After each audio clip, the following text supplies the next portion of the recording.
What's up, guys? George back again to do the WWE's 2017 Hell in a Cell result video. Pretty decent pay-per-view overall. A lot better than I thought it was going to be, actually. And it had two of the contenders for matches of the year, I think, in it. The Hell in a Cell kickoff show had Chad Gable, Sheldon Benjamin fighting the Hype Bros, which I didn't know was happening when I did my video before, my predictions video. Just an okay match, kind of a throwaway match, but Chad Gable and Sheldon Benjamin got the win. I really thought that the Hype Bros were going to split. I really thought Zack Ryder would turn on Mojo Rawley, but it didn't happen. So I know it's coming. I just absolutely know it's coming. But whatever. That match was like a C, I guess. If I had to grade them, not great. The show started with Hell in a Cell started at 8 o'clock. With the first match being a tag team championship match for Hell in a Cell. Hell in a Cell match, I should say. Usos over New Day. Best match of the night by far. Weapons and man, it was just an incredible match. Really killer match. It went on for, I don't know, almost 25 minutes or something like that. I forget how long it was, but you had kendo sticks, you had chair shots, and it was a really, really good match. I would suggest checking just that match alone from this pay-per-view. I would give that match an A, and that could be a contender for match of the year. Really, it was that good. I was surprised how good that match was. I really was, but I would definitely suggest checking that match out if you hadn't seen it yet. Like I said, I would give that an A. Randy Orton over Rusev, which I knew was going to happen. Not a great match at all. They burying Rusev again. And it was just a blah match. It was average. I would give it like a C. C plus tops. Not a very good match at all. Again, Randy Orton's so lazy in the ring. He's just boring. Just boring in the ring. And Rusev, they're just burying him again. So, next up was a United States Championship match. Baron Corbin versus AJ Styles and an added Ty Dillinger. They added earlier in the night, I guess it was, on the kickoff show. Exactly what I thought would happen. I thought Baron Corbin would win, and he did. He won the belt. It was a decent match. It wasn't great. I would rather have just seen Baron Corbin and AJ, but apparently there's been some rumors that AJ's kind of been wrestling injured lately, so I don't know if they added Ty Dillinger in there to take off some of the heat from AJ Styles. I have a feeling that's probably the case. And now that he lost the belt, he may disappear for a little bit to kind of heal up from those injuries. Either that or he's not going to be wrestling much, I don't think, on SmackDown till the next pay-per-view. I don't think it's a serious injury. I just think it's nagging injuries. But he looked great in the ring again last night, so I don't know. I don't know why they added Ty Dillinger to that match. That's the only reason I can think of. But I would give that match like a B. I thought it was a decent match. There were some good spots in that match, and I think the right person won for now. Baron Corbin. I dig that dude. Next up was the women's championship match. Charlotte Flair defeated Natalia via disqualification, which when you have a DQ in a pay per view match, it's kind of horse shit. But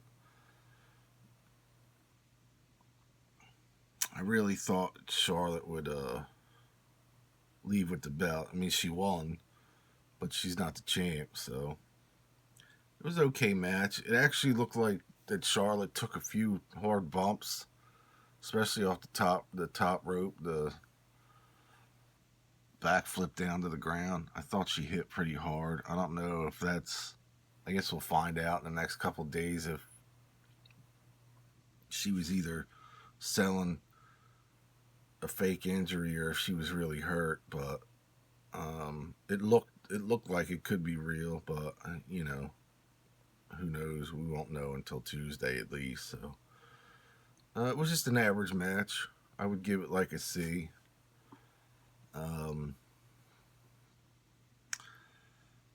the one match I thought that was going to be good, the WWE Championship match with Jinder Mahal and Shinsuke Nakamura, was not a good match at all. Um, Jinder retains the belt again, but it was not a good match. It actually there was a lot of flaws in that match, and even Nakamura didn't look great in that match either, which usually he does. I don't know. They have very poor chemistry, I thought, in the ring together. Um, the ending of the match was pretty decent, but I don't know. The whole Jinder Mahal thing's getting a little tired, a little old, but I don't know. I'd give it like a C, C minus. It wasn't great. It wasn't a great match. The next match was Bobby Roode versus Dolph Ziggler. Bobby got the win via pinfall. Uh, was definitely not good. Was not good. Dolph came out, no lights, no nothing, no music. He just walked out, um, which I thought was cool. I thought that was decent.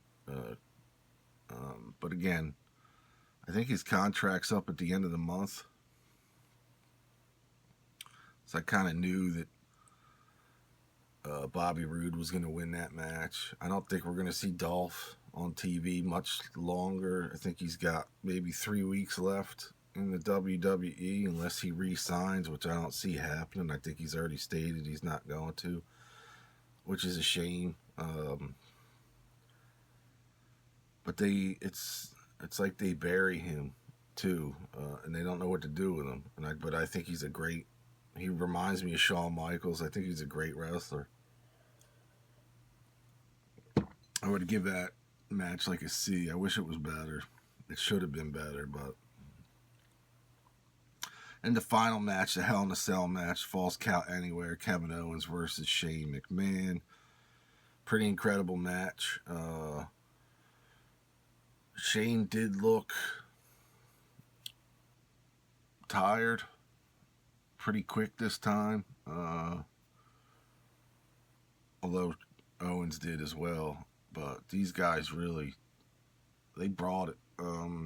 They put on a great show last night, I thought. Not just in the ring, but above the ring on the cell. They were doing some moves on the top of the cell that was pretty. I was getting nervous. My little guy Butch was getting nervous as well. He couldn't even look half the time. And that's when you know it's decent. You feel nervous for these guys. I noticed right away something was going to happen with the tables when they cleared them off and they were just flat. There was no holes in the tables. They looked like almost like they were covered in mat or some kind of cushion. Very solid looking tables, which is fine. Owens took the first bump from about 10 feet up off of the outside of the cell. He went through one of the tables, uh, and then Shane came down and set him up on the other table, climbed to the top, and repeated his WrestleMania moment with the Undertaker, jumping off the top of the cell, crashing through the table after Sami Zayn came in to save Kevin Owens, which is weird, but they've been working the Kevin Owens versus Sami Zayn angle for so long now. Kind of makes sense. That Sami kind of, you know, turns a bit heel and joins Kevin again. Rumors have it that Kevin's coming back to Raw. I don't know now if that's the truth. Now that if that Sami Zayn is involved, I would give that match an A as well. It was a great match. A lot of crazy moves in that match, craziness in that match. That was definitely the top two matches were definitely the tag team, Usos and New Day and Owens and Shane McMahon. They were the top two matches of the night, and I really think that the tag team match in the Hell in a Cell was contender for match of the year. It was really, really good. So overall, it wasn't a perfect pay-per-view, but it was better than I thought it was going to be. However, there were some dead spots in it. As far as my predictions go, I had the Usos winning, so I got that one right. I had Randy Orton winning, so I got that one right. I had Charlotte Flair winning, but I'm not gonna, not by disqualification. I thought she was gonna win the belt. So Jinder Mahal, I thought Shinsuke was gonna win that. Bobby Roode winning, I had that one right. And Kevin Owens winning, I had that one right. So I think I did pretty well actually. And Baron Corbin, I had that right too, which is, I think I only got one wrong. Well, technically one, but I'll take the loss on the women's match because I thought she was going to win the belt. She won the match, but she didn't win the belt, so I'll take a loss on that one. So I think out of the 7, I got 5. Well, 6 technically, but 5 right, which is pretty high for me. Usually I'm about 50-50, so. But anyway, that is it. Like I said, pretty decent pay-per-view, not the best, but match of the year contender, tag team Hell in a Cell match, and even the what do you call the Hell in a Cell match with Kevin Owens and Shane McMahon. That was a good match too. I would definitely check those out. Anyway, that's it. Follow me on social media, and I'll see you all next time. Peace. We got TLC coming up, I think. So that'll be in a couple weeks. Whatever the next pay per view is, I'll do another predictions video. So, peace.